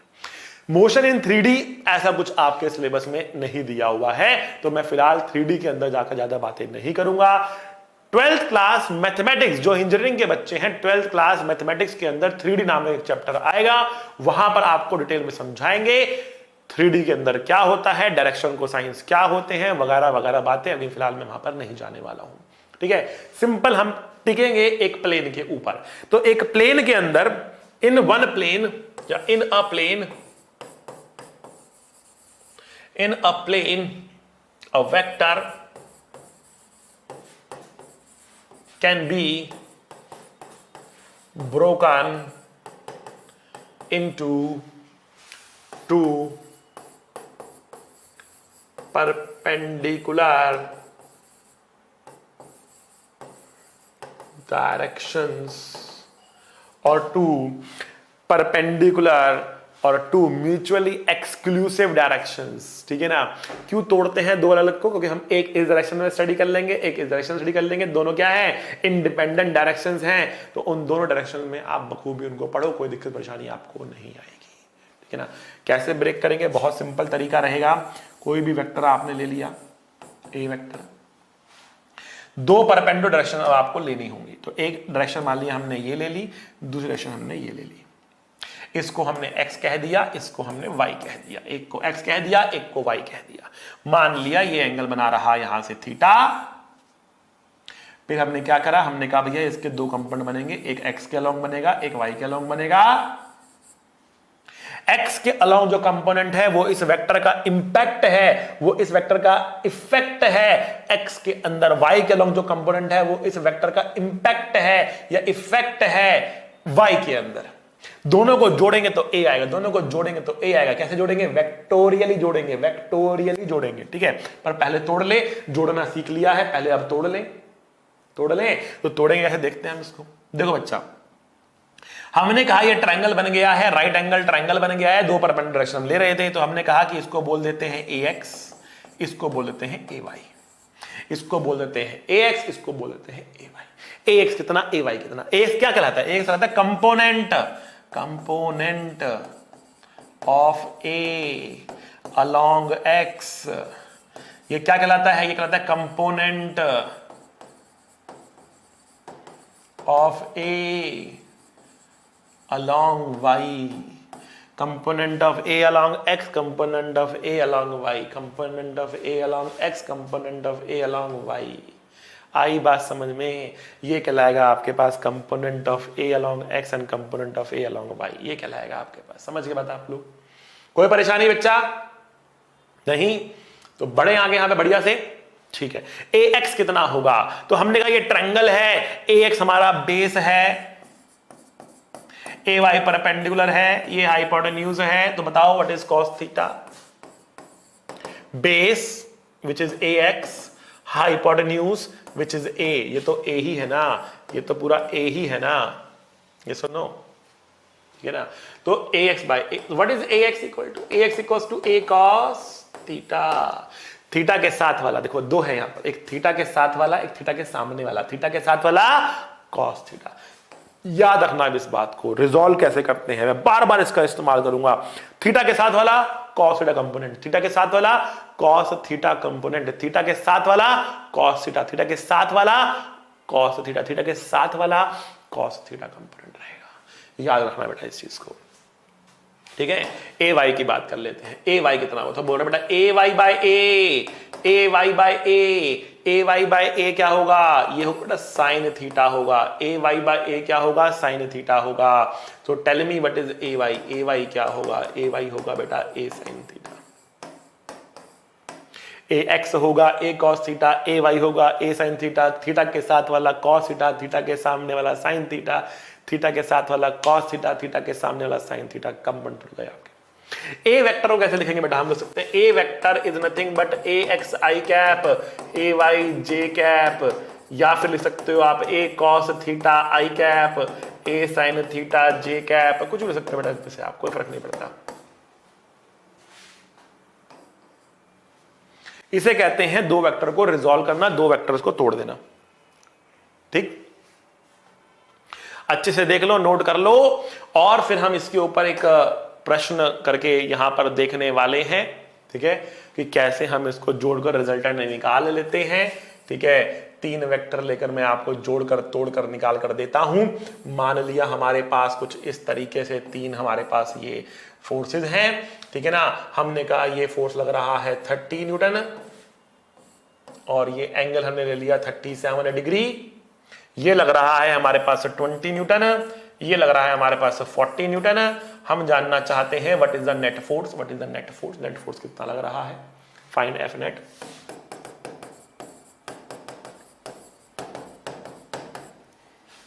एफ नेट निकाल दो। ठीक है, कुछ लोग यहां पर लैमिस थ्योरम लगा सकते हैं, लेकिन हमें जरूरत नहीं है, बिना लैमिस थ्योरम से हो सकता है क्वेश्चन। कैसे बनेगा देख लो बच्चा। सबसे पहले सारे फोर्सेस को दो परपेंडिकुलर डायरेक्शन में तोड़ेंगे। अब देखो यहां पर मुझे दो डायरेक्शन दिख रही है जहां पर ऑलरेडी फोर्सेस हैं, ऑलरेडी फोर्सेस हैं। एक डायरेक्शन तो मुझे ये दिख रही और दूसरी डायरेक्शन मुझको ये दिख रही, तो ये तो ऑलरेडी यहां पर है, ये भी ऑलरेडी इस लाइन के अलोंग है, ये तिरछा है, इसको तोड़ना पड़ेगा, ये तिरछा है, इसको तोड़ना पड़ेगा। 37 के साथ वाला कंपोनेंट कौन सा होगा बच्चा? cos 37, ठीक है ना। और 37 से दूसरे वाला कंपोनेंट, सामने वाला कंपोनेंट, दूसरे वाला कंपोनेंट कितना होगा? sin 37। थीटा के साथ वाला cos थीटा, दूसरे वाला sin थीटा, साथ वाला cos थीटा, दूसरे वाला sin थीटा, तो साथ वाला cos 37, दूसरे वाला sin 37। अब वैल्यू पता होनी चाहिए बेटा, तो ध्यान रखना आपने कि cos या sin 37 होता है 3/5, cos 37 होता है 4/5, sin 37 होता है 3/5, cos 37 होता है 4/5। याद रखनी है ये बात, ठीक है। जैसे आपने 30 याद किया, 45 याद किया, 60। फिजिक्स में 37 बहुत पॉपुलर है बिकॉज यहाँ पे रूट वगैरह नहीं आता है, दोनों के अंदर ही साइन के लिए भी कॉस के लिए भी उसमें 3/5 4/5 आता है, इसलिए ये बहुत ही पॉपुलर है फिजिक्स के अंदर, याद रखना है इसको। अब आओ वापस, अब ये हटा दो, ये हटा दो, आपने इसको तोड़ दिया, ऐसे ऐसे तोड़ दिया, ठीक है। अब वैल्यू निकाल लो, 30 cos 37 4/5 कितना आया? 24 आया। यहां कितना आएगा? 30 sin 37 कितना होता है बेटा? 3/5 होता है। cos 37 4/5, sin 37 3/5, तो 5 से 6 के 18 आया। अब देखो इस पॉइंट को ध्यान से देखो, लेफ्ट में लगा 20, राइट में लगा 24, लेफ्ट में लगा 20, राइट में लगा 24, तो कितना आएगा बच्चा? बताओ मुझे, राइट में कितना आएगा? 24 माइनस 20 बराबर 4, 24 माइनस 20 बराबर 4। सेम डायरेक्शन में होता जुड़ता, अपोजिट में घट गया, ठीक है। अब देखो, ऊपर लग रहा 18, नीचे लग रहा 40, ऊपर लग रहा 18, नीचे लग रहा 40, तो रिजल्टेंट नीचे की तरफ आएगा, कितना आएगा? 40 माइनस 18 आएगा, कितना आएगा? 40 माइनस 18 मतलब 22 आएगा। यहाँ 4 आया, यहाँ 22 आया, वहां 4 आया, यहाँ 22 आया। अब ये दोनों किस पर है बेटा? ये दोनों किस पर हैं? ये दोनों है आपके 90 डिग्री पर, दो वेक्टर 90 डिग्री पर, 3 से वेक्टर 2 में आ गए, 4 होते वो भी कट के उठा के 2 में आते, ठीक है ना। रिजल्टेंट कितना आएगा? रिजल्टेंट कितना आएगा? तो 90 डिग्री के लिए आपके पास फॉर्मूला क्या था बेटा? याद करो, याद करो, याद करो, मैंने कहा था टिप्स पे होना चाहिए आपको, मैं दिखाता हूं आपको फिर भी एक बारी, अगर याद नहीं किया अभी तक आपने तो। 90 के लिए आता है root of A square plus B square, 90 के लिए आता है root of A square plus B square. तो आते हैं वापस, ठीक है। तो यहां पर हम आए, ये आर कितना होगा? ये आर होगा अंडर रूट 22 का स्क्वायर प्लस 4 का स्क्वायर। यहां से 2 कॉमन निकाल लेंगे हम, तो 2 कॉमन निकलेगा तो 2 आ गया यहां पर। अंडर रूट 11 का स्क्वायर 121 होता है और 2 का स्क्वायर 4 होता है, तो ये हुआ 125, तो 2 रूट 125 ये आया। अब आप चाहें तो इसमें से 5 मतलब 25 बाहर निकालेंगे तो वो 5 बाहर निकलेगा, 5 अंदर रह जाएगा, तो आप चाहें तो इसको लिख सकते हैं 10 रूट 5। ये हमारा आंसर आ गया। इस तरीके से सॉल्व करके हमारा आंसर आ गया। अब ये बता सकते हैं कितने एंगल पर आएगा, वो भी निकाल सकते हैं बेटा, एंगल में भी निकाल सकते हैं। इसको आई कैप जे कैप की फॉर्म में भी लिख सकते हैं। आप कह सकते हैं 4 आई कैप माइनस 22 जे कैप, 4 आई कैप माइनस 22 जे कैप। ये है रिजोल्यूशन की ताकत, सारे वेक्टर को जोड़कर रिजल्ट करके इसने आपको दे दिया कि इतना रिजल्टेंट होगा, इतना रिजल्टेंट होगा। इज दिस क्लियर बेटा? ठीक है, चलिए एक ये लास्ट हम क्वेश्चन करते हैं, उसके बाद हम आपकी आज की क्लास को रैप अप कर लेंगे, ठीक है। और ये क्वेश्चन क्या रहा है? The resultant of 2 vectors 2 forces is 3p and 2p। नहीं, the resultant of 2 forces 3p and 2p is r, ठीक है। तो 3p और 2p को जोड़ा तो कितना आया? r आया। तो हम क्या लिखेंगे बेटा? यहां पे हम लिखेंगे r is equals to under root 3p का स्क्वायर प्लस 2p का square plus 2 times 3p 2p cos theta, ठीक। आगे बढ़ते हैं। कह रहा है कि अगर पहला डबल कर दिया गया तो रिजल्टेंट भी डबल हो गया। पहला अगर डबल कर दिया, पहला कौन है? 3p है, तो 3p को अगर 6p कर दिया,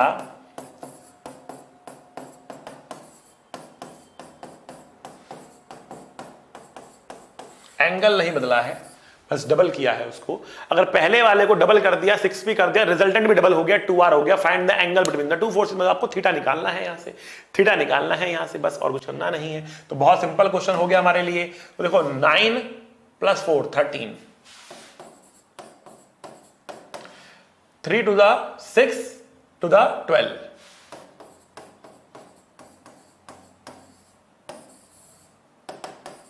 यहां आते हैं। 36 + 4 40, 6 to the 12 to the 24. Now let us take